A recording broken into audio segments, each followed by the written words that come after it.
Hello, guys. Welcome to another episode of the Commerce Lab by Comsi, the place of everything related to Amazon FBA and e-commerce in general. My name is Vincenzo Toscano, founder and CEO of Ecomsi, and today we bring you another special guest. Her name is Kathleen Booth, and she's a senior vice president of marketing at Tradeswell, which is one of the first operating systems when it comes to real-time commerce. And what a better person actually to talk around today's topic, which is just gonna be around that, which is what are basically the top brands doing when it comes to real-time commerce economy, and what are some of the tools, what are some of the strategies, tips, and things to avoid when it comes to dealing on this type of real-time economy, right? So let me not delay this further. Let me introduce you and bring you to the show. Kathleen, how you doing? Thank you for coming. I'm great. Thanks for having me, Vincenzo. It's a pleasure. I mean, I think it's great to have you today. I think what we're gonna be talking today is gonna be very interesting because we all know that e-commerce is growing at a very fast pace, and I think understanding how we can keep our business basically updating on a daily basis and make decisions based on that and the data that we get is gonna be key in the long term.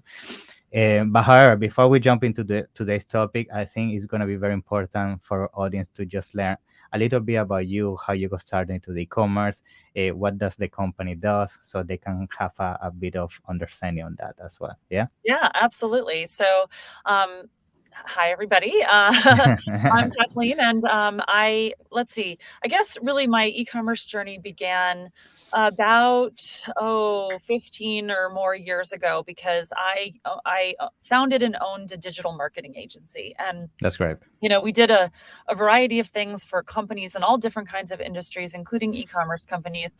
And it was really centered around how do you grow your business? So Yeah. demand gen and advertising and events and all kinds of things along those lines. I sold that company in 2017 and went in-house after that. And since then, I've been head of marketing for a variety of different early stage companies, several of which are in the e-commerce industry, not so much selling as e-commerce, but more servicing e-commerce businesses. I And see. so that's really what brought me to Tradeswell, which is, as you said, it's an operating system for e-commerce brands, and it's all about helping them succeed in the real-time commerce economy.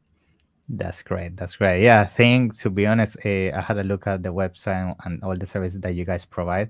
I think that's gonna be the future. I think having some kind of software and AI interaction with your business is definitely the way to go, because I feel we're reaching a point that there are so many data points that it's very difficult for a single person, even a team, to handle and manage it in 24/7. Right?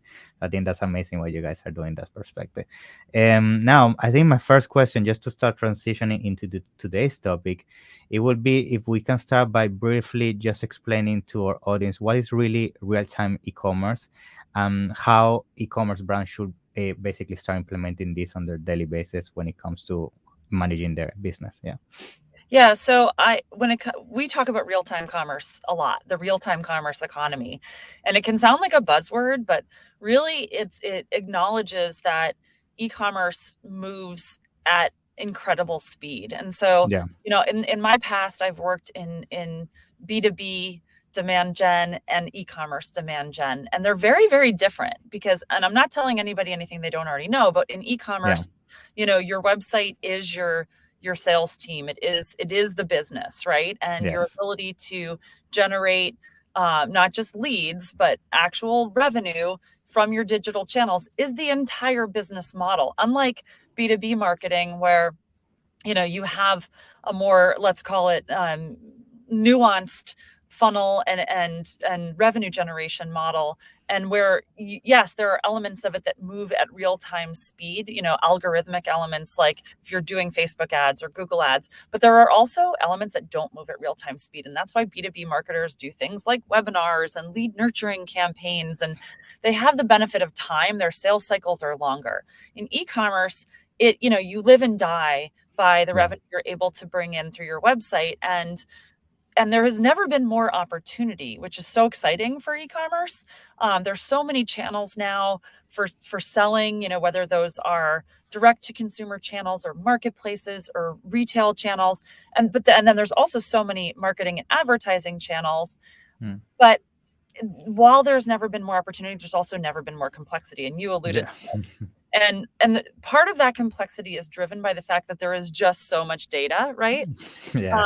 But it's also driven by the fact that a lot of these channels, our sales and marketing channels, and our retail and marketplace channels, they're so algorithmically driven. And to be able to compete and win in an algorithmically driven ecosystem, you have to move as fast, if not faster, than the algorithms themselves, Yes. which is essentially means analysis and decision making and action all needs to happen in real time, because that's what's happening with the algorithms. So that's really the genesis of that phrase, real-time commerce.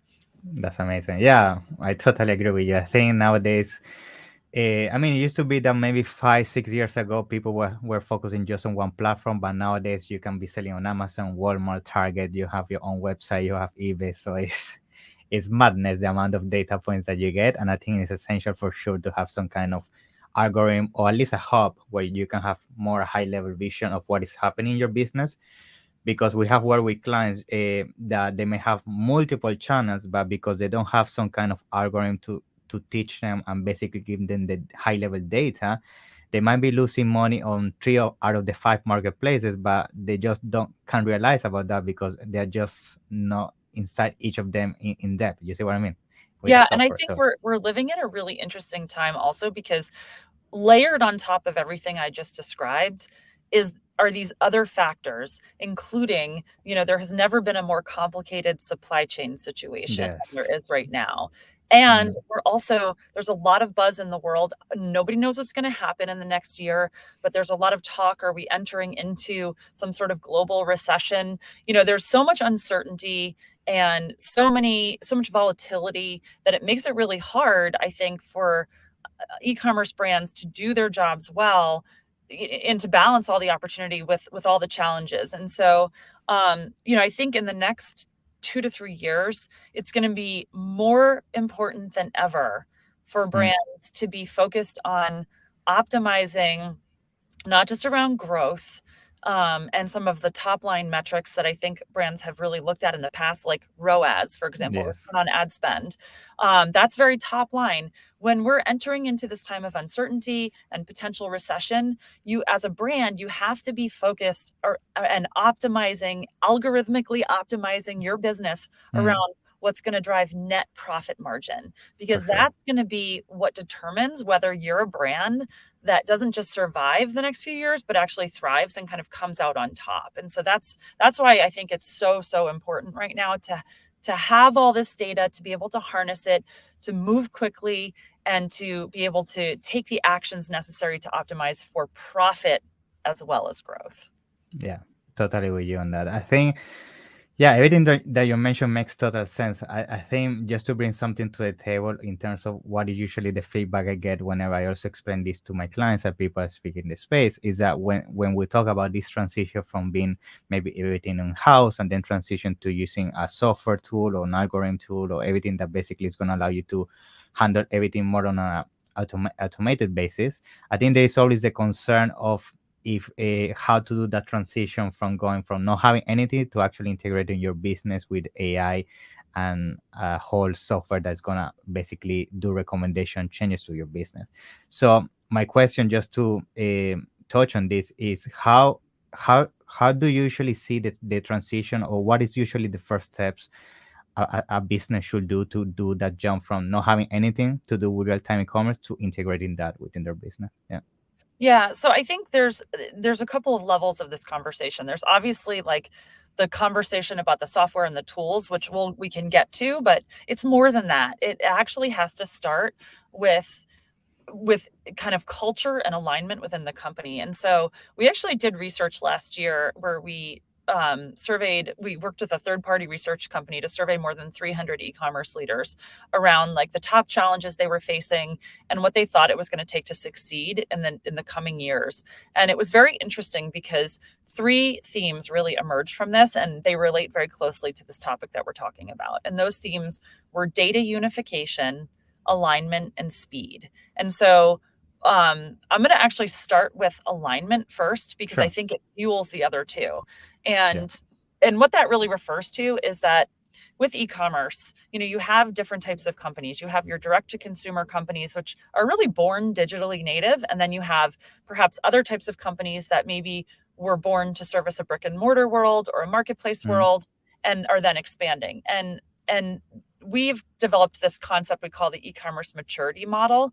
And it really looks at this evolution from, that companies take, particularly the ones that are not D2C, or that don't start as D2C, where they start and they think of e-commerce as a project within the company. Yeah, I see. And then they move and it's e-commerce as a center of excellence within the company, like a department or a team.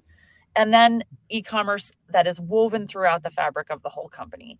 And if you think about it, like D2C brands start in the most mature place. They've already got e-commerce woven throughout the whole company. Yeah, It's the other brands that are sort of playing catch up. And so I think the first thing to think about is really like that notion of how integrated are we as a company in terms of our approach to e-commerce, and is it looked at as a project within a department, or are we really thinking of it as a company-wide initiative? And when it becomes company-wide, that's when you're really poised, I think, to optimize for this new world of real-time commerce, because to do that well, it can't just be your marketing team yeah, looking at advertising data. You have to yeah, have it, you have to have the whole team inputting finance data, like cost of goods sold and landed costs need to be a part of that equation. Otherwise, how do you optimize for profit?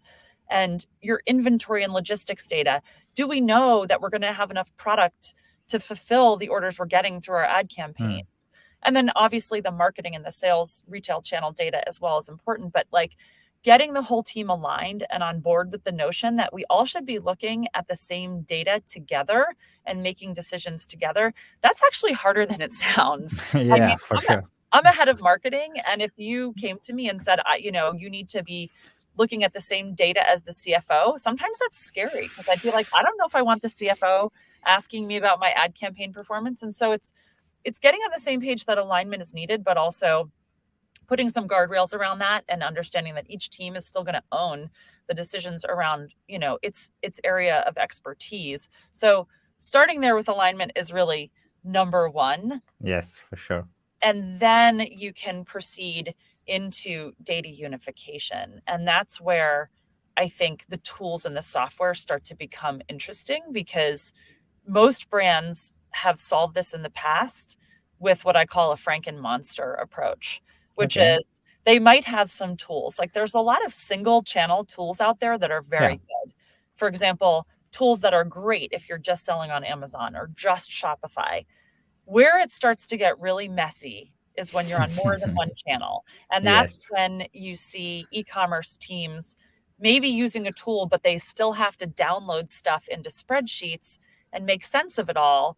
And it is a huge time suck. And it's very hard to have an apples to apples comparison of how, like, one product, like let's say I'm selling this cup. How is this cup performing across my D2C channel and on Amazon and in Walmart? Mm, That's really the hardest part. And so yeah. that's where I think when you have to ask yourself, are you going to be a single channel seller as a brand? In which case, great, look for a single channel tool that will solve this for you. Or if you're going to be multi-channel, that's when you have to start really thinking through how much time are we spending spreadsheeting?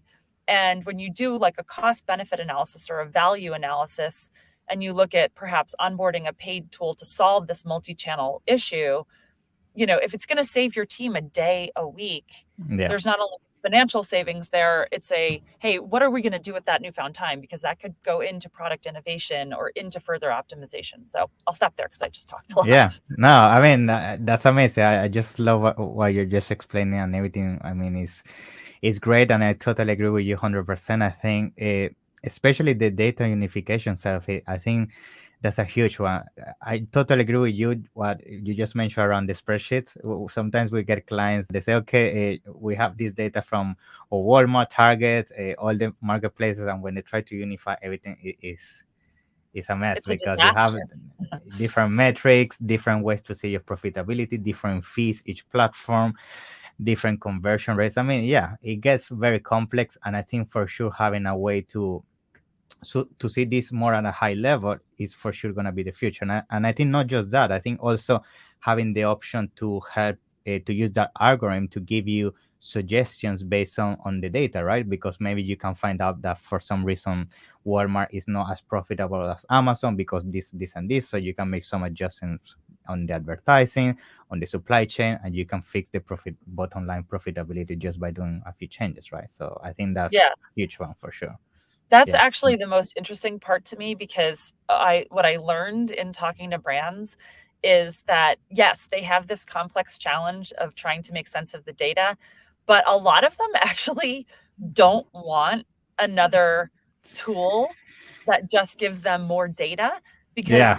it's like another source of stress. They're like, I'm getting I more don't know data. what to Like, do. I don't know what to Yeah. do with it. Exactly. And so the last piece, the speed piece. So I already talked about alignment and data unification. The speed piece is around taking away the stress and the noise around having all this data, and really solving that last mile for the brands, and to essentially surfacing actionable insights that tell them what to do with the data. So, great. We're going to show you the performance of this product across 3 platforms. Now we're also going to, if we can also tell you using algorithms or AI that you should change your bid on a certain ad campaign, or you're going to run out of inventory, so maybe you should stop promoting something, or perhaps you should bundle things differently.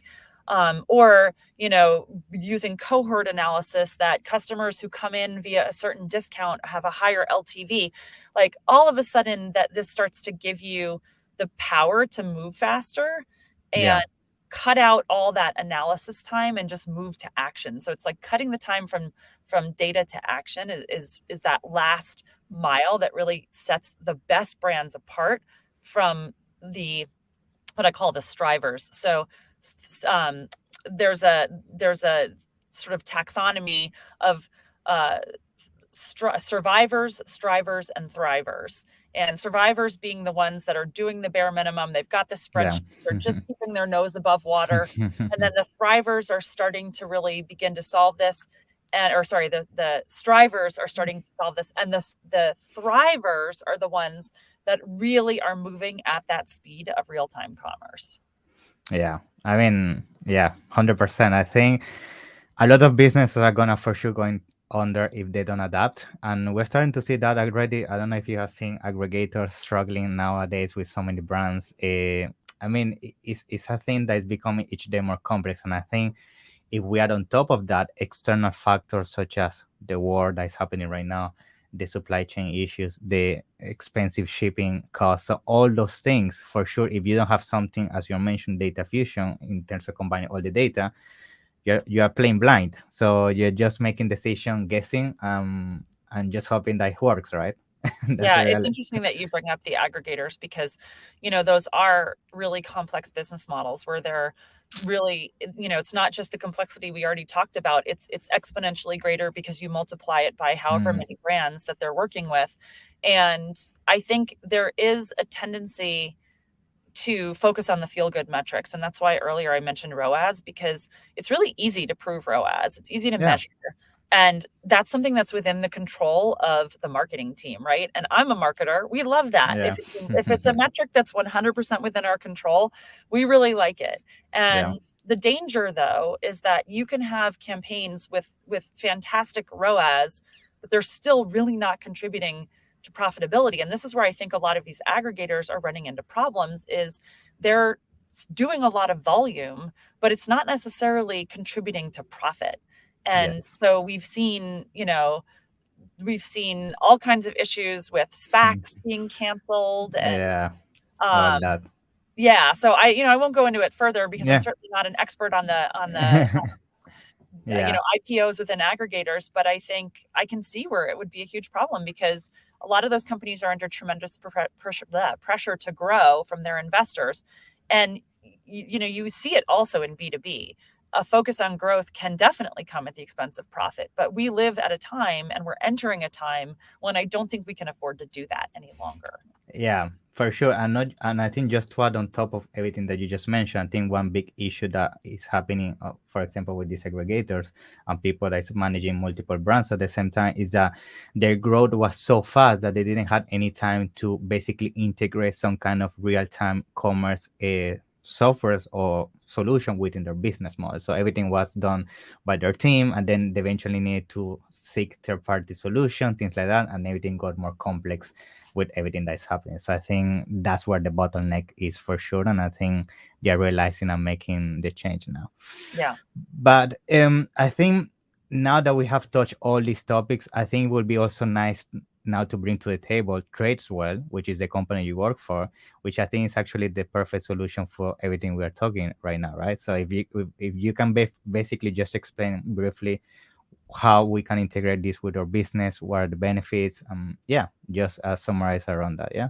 Sure. Yeah. I mean, this is exactly the problem that we're really trying to tackle for e-commerce brands. Like we're passionate about helping e-commerce brands grow in a way that is profitable and scalable and sustainable. And so we believe that that starts with giving them back control over their data, because we live in this time when marketplaces have your data. Your D2C platform has your data. The walled gardens of Facebook have your data, and you're sort of beholden to them in Yeah, whatever format they're willing to give it to you, which can make understanding the performance of your own business really challenging. And we've covered that ground, so I'm not going to spend a lot of time on it, but we just fundamentally believe passionately that as a brand, you should really have control of your data and be yeah, able to use it in a way that empowers you. And so that's really what we're trying to do. And it is an operating system for e-commerce. And what that really means is it pulls all of your data in from your various channels. And so currently we integrate with Shopify, BigCommerce, Amazon, Walmart, Target, Ulta Beauty, Facebook, Google, Klaviyo, Criteo. We have TikTok coming in the oh, next that's week. good, yeah, So all of these different channels and more coming. I think we have something like 8 more integrations planned in the next 2 months. that's great.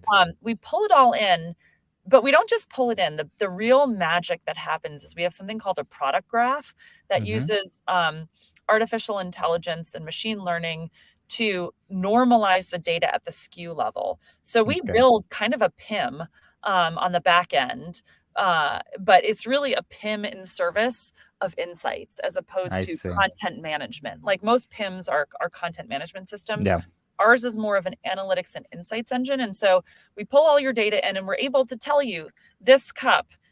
Literally, you can look at a dashboard and see how it's performing across all your different channels with all of your different ad campaigns. that's great. We pull in cost of goods sold, landed cost data. We have some inventory and logistics integrations with more coming so that you're able to start to really build forecasts. And what makes it so powerful is we have dashboards for your retail team, for your marketing team, for your Okay, operations team, and your that's nice. finance team. And so it's built so that everybody in your organization like has a place within the platform to come and see the data that matters the most to them. But we're really digging deep for the marketing user at the moment and just Yeah, released, cohort analysis and LTV, and it's multi-channel.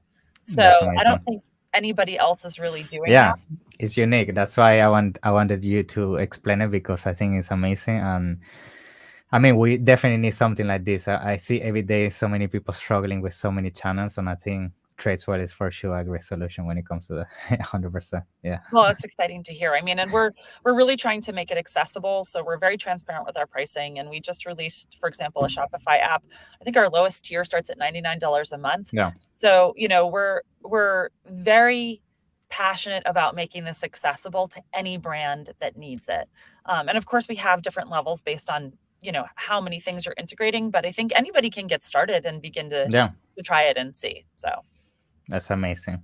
Well, Kathleen, I think today's episode was great. I mean, I want to start concluding today's episode now, and give you thank you for coming. I appreciate your time. I know you must be a very busy person with everything that's going on right now, but thank you. I think everything was very valuable. And for sure, can you please just mention how people can get a reach on you in terms of if they want to ask some questions about the platform, how they can sign up? Yeah, anything that you want to share to the community? Absolutely. So you can get more information at tradeswell.com. And if you have any questions, you're always welcome to connect with me on LinkedIn or on Twitter. On Twitter, I'm Kathleen L. Booth. And LinkedIn, I'm pretty easy to find, and I connect with everybody. So reach out and I will definitely answer any questions you have. But yeah, check us out at tradeswell.com, and we have a 30-day free trial, so you can kick the Okay. tires. That's great. I'm gonna make sure to add all those links in the description so it's easy for people to find. Okay. But yeah, thank you, and definitely see you on the next one. Yeah, take care. Okay. Thanks so much for having me, Vincenzo.